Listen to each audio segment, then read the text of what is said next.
First tonight, Rishi Sunak has insisted he has full confidence in Suella Braverman after she lashed out at police over their double standards on protest marches. Writing in The Times, she claimed that aggressive right-wing protesters were met with a stern response by officers, while pro-Palestinian mobs are largely ignored. In the article that bypassed Downing Street, apparently, she went on to compare the marches to sectarian rallies held in Northern Ireland during the Troubles. Braverman accused the Met of playing favourites as she clashed with Police Commissioner Sir Mark Rowley over his decision to allow the pro-Palestinian demonstration to go ahead on Armistice Day.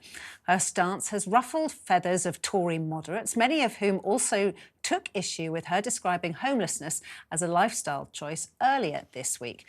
Some of her own party are calling for her sacking, while one minister commented the Home Secretary's awfulness is now a reflection on the Prime Minister. Keeping her in post is damaging him, something Labour's Yvette Cooper agreed with.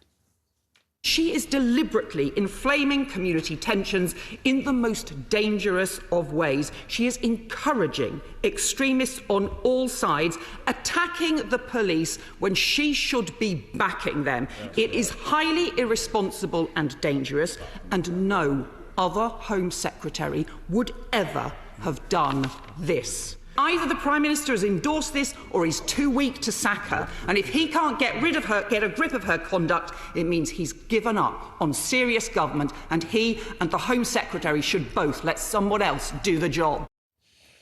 Well, it comes as the White House announced this afternoon that Israeli forces will begin to implement 4-hour humanitarian pauses in Gaza each day to allow civilians to flee.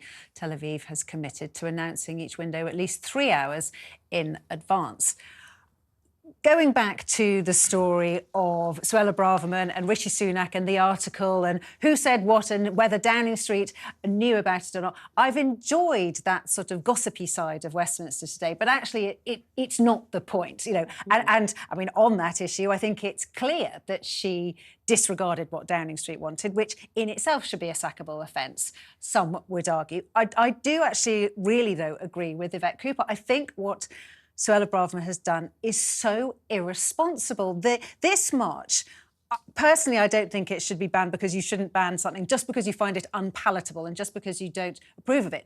But if the police were saying the march could be done safely, then personally, I was willing to believe the police were able to control it. I think their chances of controlling it now, that I think she has stoked up a real culture war on this issue, and she is encouraging, by what she's saying, some unsavoury types who are saying they're going to come down to London and they are going to, and I'm talking about far-right groups here. I'm not talking about... Of course you are. Yeah, of course you are. What about all the pro-Hamas lot? I mean, that's what this march is about, isn't it? They are not pro... You cannot say that the majority of the people on that march are going to be pro-Hamas. So, OK, so let's to take Douglas Murray's point then, if there was a march which was the organisation of which was linked to, let's say, the BNP, and yet there were some people going along who were not BNP supporters, would you say that was a good judgment on their part? If the organisers were primarily linked to those groups... Are you saying that the organisers of these marches are primarily linked to Hamas? I think we know that several of the organisers and the key organisation groups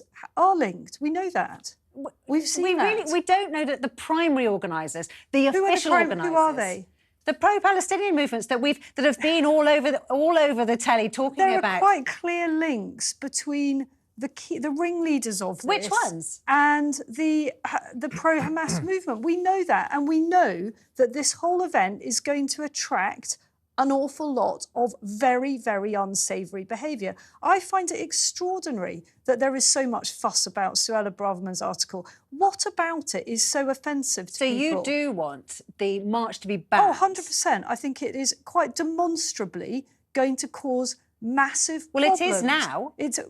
So now it's very convenient because it's now all Suella Braverman's fault. But do you think we're going to cause problems this march before people like Tommy Robinson were suggesting, or entice people to go down there and defend the cenotaph, even though the march is not going near the cenotaph? I think that's a massive problem that Tommy Robinson's saying that. I also think it's a massive problem that there are all sorts of other fringe organisations and nutters. Within the pro-Palestine. They don't even have to be pro-Palestine. There's a bunch of people who now just want an interesting afternoon out, I think they're causing trouble. But I think there are some interesting things about the march in the sense that, look, I would prefer it not to take place, but I also take the view that one of the great things about this country is having the opportunity to protest freely and to have freedom of speech. And there are a lot of things about that organisation that I don't like, and I certainly agree with you, Isabel. I think there are a vast tract of it that even, for example, if you're calling for a ceasefire, then it means that you don't understand Hamas and who they are, and so many people will not even admit, certainly those who are pro-Palestine, would not admit that Hamas is a terrorist organisation. So I think we need to get that clear.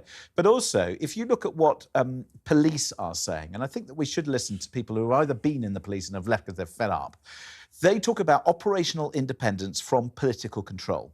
Yeah. They say that that has been eroded by this government. They say that that is divisive in terms of how we solve these problems. And I also think that Suella Braverman's article, even though she makes a few good points, quite a lot of it is very abrasive, very poorly written, very poorly structured, and even worse, this is clearly nothing to do with her doing a better job and actually keeping people safe on our streets. It's all about her leadership ambitions, and I think that is disgusting. And also, we said yesterday, didn't we? We said about the fact that, you know, the problem is we are where we are right now when tensions are inflamed and when we have actually moved on from, you know, obviously from the original appalling situation on October the 7th.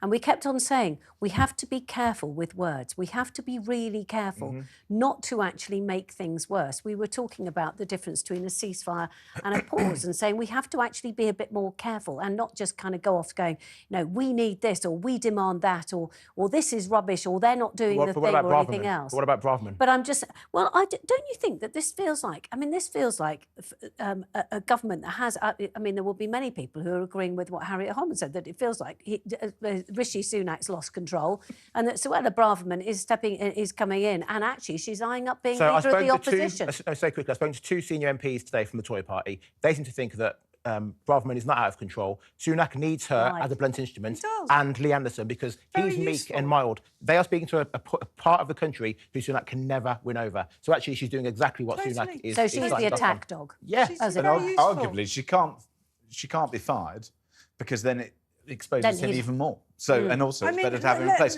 However, be clear, the vast majority of Tory voters will agree with pretty much everything that Suella Braverman has said. They will. How disappointing.